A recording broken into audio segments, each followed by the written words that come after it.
Merci, Monsieur le Président.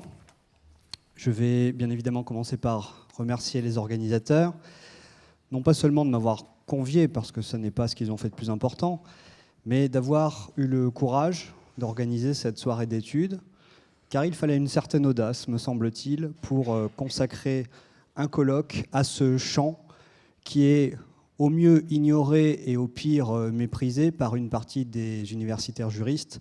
Je parle bien évidemment de l'histoire du droit.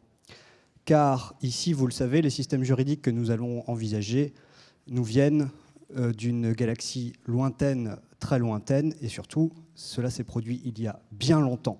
C'est donc aujourd'hui, en tant qu'historien du droit, que je vais m'exprimer devant vous.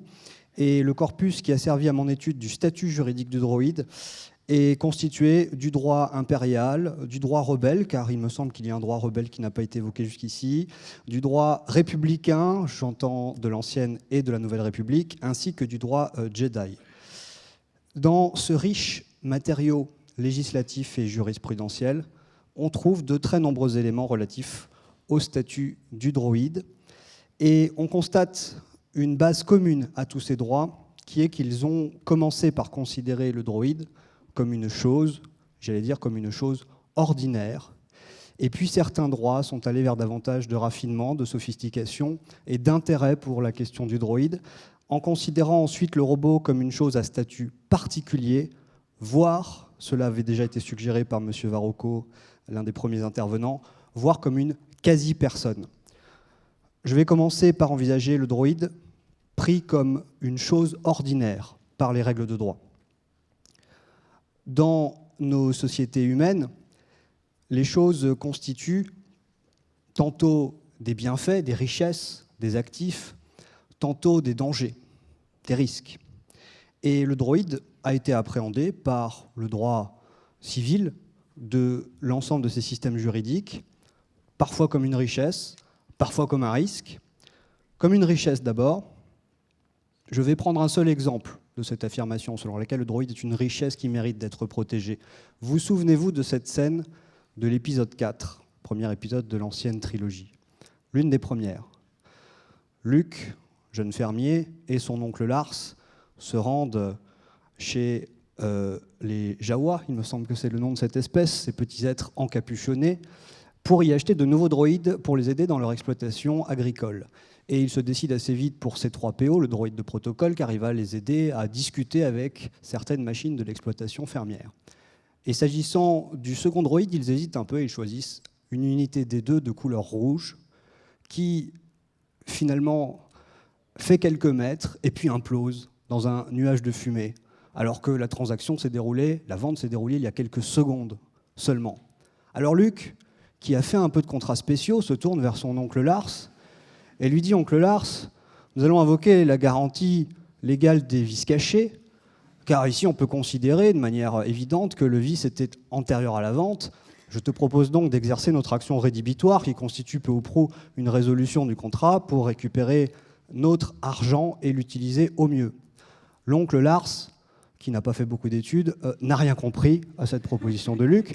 Luke lui répète « Reprends ton argent » ou alors « Tiens, pourquoi pas finalement choisir cette petite unité des deux de couleur bleue qui se situe juste à côté et finalement la créance de restitution monétaire que Luke pouvait faire valoir contre les Jawa, il va immédiatement l'utiliser par compensation pour procéder à un nouvel achat de droïde en achetant R2D2 pour notre plus grand plaisir pour la suite de la saga. Vous voyez qu'ici, le droïde en tant que richesse, en tant qu'élément d'actif, est protégé par la législation, en l'occurrence le contrat spécial de vente. Mais le droïde, en tant que chose ordinaire, peut également constituer un risque. Il est susceptible de causer des dommages à autrui, et par conséquent, le droit de la responsabilité civile délictuelle a eu à tenir compte des dommages causés par les droïdes. Et les solutions qui ont été retenues ne vous surprendront pas. On a considéré que la responsabilité du fait des choses pouvait tout à fait être appliquée aux droïdes. Simplement, une petite subtilité supplémentaire devait être prise en compte, qui est que parfois, si le droïde cause un dommage, c'est parce qu'il y a un défaut dans la manière dont il a été fabriqué, matériellement, logiciellement, parfois il souffre d'un bug. D'autres situations sont celles dans lesquelles le droïde cause un dommage parce que son maître lui a donné une instruction, un ordre inadéquat. Et la jurisprudence dans les systèmes juridiques suscités, a résolu cette difficulté en inventant une distinction entre la garde de la structure et la garde du comportement, le fabricant du droïde conservant la garde de sa structure, tandis que le maître du droïde, par exemple Luc, conserve la garde de son comportement, ce qui nous fait deux responsables possibles selon les situations. Je ne m'attarde pas davantage sur le droïde considéré comme une chose ordinaire, c'est assez banal. En revanche, le droïde, dans certains droits, devient ensuite une chose à statut particulier, ce qui est beaucoup plus intéressant. Dans les épisodes de Star Wars, on constate que ces droïdes ne sont pas des intelligences artificielles qu'on pourrait qualifier de fermées. J'entends par intelligence artificielle fermée une intelligence qui réagit aux situations qu'elle rencontre en se fondant sur un catalogue exhaustif de règles qui lui a été fourni a priori. Il s'agit plutôt d'intelligence artificielle ouverte, comme M. Varrocco l'avait suggéré, c'est-à-dire qu'elles apprennent de leur expérience, elles apprennent de leur vécu, et elles constituent, ce faisant, une personnalité qui leur est propre au fur et à mesure des années. Dès lors, la chose qui est d'abord une chose fongible, une chose interchangeable lorsqu'elle sort de la chaîne de production, le droïde de protocole, lorsqu'il sort de la chaîne de production, est identique aux 50 autres qui se trouvent à côté de lui, devient peu à peu un corps certain, une chose qui est unique et à laquelle les êtres humains peuvent s'attacher. Il faut donc protéger les sentiments humains pour le droïde, et une chose qui est, à la fin, capable d'avoir conscience d'elle-même et de souffrir, et il faut donc protéger également les sentiments du droïde. Protéger les sentiments pour le droïde, les sentiments humains pour le droïde, on l'a fait d'abord en reconnaissant la possibilité de réparer le préjudice moral pour la perte d'un droïde. Et dans cette décision de la Cour de cassation galactique, on peut lire cet attendu très intéressant. Attendu qu'indépendamment du préjudice matériel qu'elle entraîne, la mort d'un droïde peut être pour son propriétaire la cause d'un préjudice d'ordre subjectif et affectif susceptible de donner lieu à réparation. Réparation du préjudice moral éprouvé pour la perte d'un droïde, mais également dans le droit de la famille, j'empiète très légèrement sur le précaré de mes camarades civilistes spécialistes de famille, on a tenu compte des sentiments pour le droïde dans l'attribution du droïde à la suite d'un divorce. Et notamment dans cette affaire Skywalker contre Amidala,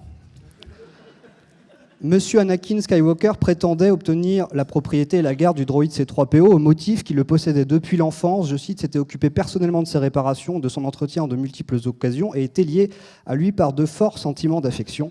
Et pourtant, la justice a décidé d'attribuer la garde de ce droïde à Madame Padmé Amidala parce que, je cite, il y avait des raisons de penser que M. Skywalker était instable et même violent. Le témoignage présenté en ce sens par M. Binks Jar Jar avait été écarté en raison de multiples incohérences, certes, mais il subsistait de nombreuses attestations des tendances hystériques de M. Skywalker, en particulier celle du dénommé Kenobi Ben, un arrêt bien connu de la cour d'appel d'Aldorand. Je rappelle que la planète Aldorand a été celle qui a été choisie par Dark Vador quelques années plus tard pour le test du rayon de l'étoile de la mort. Coïncidence ou pas, je vous laisse en juger. Protection des sentiments du droïde à présent. Dans le Code civil de la Nouvelle République, on trouve cette disposition tout à fait intéressante. Je cite, « Le droïde est un meuble corporel, doué de sensibilité et conscient de sa propre existence.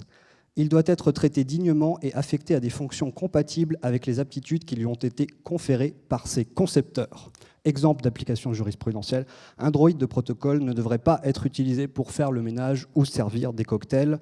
Décision Jabba le Forestier. Dernier aspect, le droïde a pu être considéré parfois comme une quasi-personne. Et en effet, je vous l'ai dit, les droïdes développaient des personnalités de plus en plus complexes, de plus en plus subtiles. C3PO, vous vous en souvenez, dans l'ancienne et dans la nouvelle trilogie, a des sentiments de loyauté, même d'affection, pour ses maîtres, notamment pour Luke, dans l'ancienne trilogie. Il a peur pour Luke et il a aussi souvent peur pour lui-même, C3PO. En effet, lorsque vous demandez à un panel de fans de Star Wars de décrire ce droïde en un adjectif, celui qui revient le plus souvent est, je cite, « froussard ». Le deuxième qui revient le plus souvent est « doré », ce qui présente moins d'intérêt, il est vrai. Et si C3PO a peur, c'est bien parce qu'il a une personnalité, une conscience de lui-même. Car si C3PO était une intelligence artificielle fermée classique, en présence d'un danger, il appliquerait simplement les réactions adéquates de fuite ou d'autoprotection, mais non, il a peur. Et la peur, c'est un sentiment qui nécessite une personnalité. Il a fallu en tenir compte en développant des règles de responsabilité civile et pénale spécifiques, car en effet, avec la constitution d'une personnalité originale, vient la possibilité, qui n'est pas forcément sympathique pour les droïdes, de sanctionner le droïde lui-même, car en effet, ça n'est plus ni le maître ni le fabricant du droïde qui est véritablement responsable de la décision que prend le robot, c'est lui, en tant qu'il s'est constitué une individualité au fur et à mesure des années. Et il est vrai qu'un criminel, lorsqu'il est puni seul. On ne punit pas ses parents, on ne punit pas ses amis, on ne brûle pas les livres qu'il a lus, on ne détruit pas les lieux qu'il a fréquentés. Et de la même manière, le droïde, s'il doit être considéré comme une personne, doit répondre lui-même, directement, des fautes qu'il peut commettre. En droit pénal, on a pu en connaître une illustration, précisément, dans la manière dont C3PO a été traduit devant les juridictions répressives, car en effet, il avait été mandaté pour traduire une négociation diplomatique de très haut niveau, et l'instruction qui lui avait été donnée était d'opérer une traduction rigoureusement fidèle. Et C3PO, qui avait développé au fil des années une personnalité pacifiste, a volontairement distordu les propos qu'il avait à traduire pour éviter que la tension monte au cours de cette réunion. Et le résultat, c'est qu'il a évité une guerre entre deux planètes puissantes, mais la supercherie a été découverte, et C3PO, qui avait manqué à une instruction claire qui lui avait été donnée par ses maîtres humains, a été accusé de haute trahison. Il a été traduit devant une juridiction pénale, et avait été requise contre lui la peine de remise à zéro, qui consiste à remettre le droïde dans l'état qui était le sien lorsqu'il était sorti de l'usine. C3PO, qui assurait lui-même sa défense, a plaidé et a expliqué qu'il ne supportait pas l'idée d'oublier tous ceux qu'il avait connus, d'oublier toutes les expériences qu'il avait vécues, toutes les musiques qu'il avait pu entendre, tous les livres qu'il avait pu lire, tous les êtres humains repoussants ou passionnants qu'il avait pu rencontrer. Et il est vrai que la cour d'assises a été sensible à ces propos, puisqu'elle a décidé finalement de prononcer contre C3PO une peine de mise en veille de longue durée pour 1 siècle. Et lorsque C3PO s'est réveillé, le monde avait beaucoup changé, il ne reconnaissait plus rien, il était obsolète technologiquement, et tous les êtres humains qu'il avait connus étaient bien évidemment décédés. C3PO n'a pas pu verser de larmes parce qu'il n'avait pas d'yeux ni de glandes lacrymales, et pour autant, il en a éprouvé une immense souffrance. Est-ce que cette souffrance mérite votre sympathie? Vous en déciderez. Après tout, ça n'était qu'un droïde. Merci.